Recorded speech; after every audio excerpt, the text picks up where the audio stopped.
জাতীয় পার্টি সহ বাংলাদেশ আওয়ামী লীগের নেতৃত্বাধীন 14 দলীয় জোটভুক্ত দলগুলোর নিবন্ধন বাতিলের জন্য প্রধান নির্বাচন কমিশনারের কাছে দাবি জানিয়েছে গণ অধিকার পরিষদ।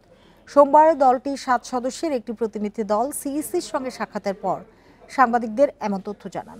দলটির সিনিয়র যুগ্ম সাধারণ সম্পাদক হাসান আল মামুন লিখিত বক্তব্যে বলেন, জুলাই গণহত্যায় জড়িত থাকার কারণে ছাত্র জনতার আন্দোলনের প্রেক্ষিতে আওয়ামী লীগের বিষয়ে এই সিদ্ধান্ত নিয়েছে অন্তর্বর্তীকালীন সরকার। একইভাবে তাদের জোটসঙ্গী জাতীয় পার্টি সহ 14 দল বাংলাদেশের নাগরিকদের উপর চালানো গণহত্যাকে পূর্ণ সমর্থন জানিয়ে গণহত্যাকারীদের পক্ষে অবস্থান নিয়েছিল। বিগত 3টি একতরফা নির্বাচনে আওয়ামী লীগকে সহযোগিতা করেছে 14 দল এবং জাতীয় পার্টি। 14 দলের নিবন্ধন বাতিল প্রসঙ্গ জনাব গণ অধিকার পরিষদ তাদের জোটসঙ্গী জাতীয় পার্টি 14 দল বাংলাদেশের নাগরিকদের উপর চালানো গণহত্যাকে পূর্ণ সমর্থন জানিয়ে গণহত্যাকারীদের পক্ষে অবস্থান নিয়েছিল।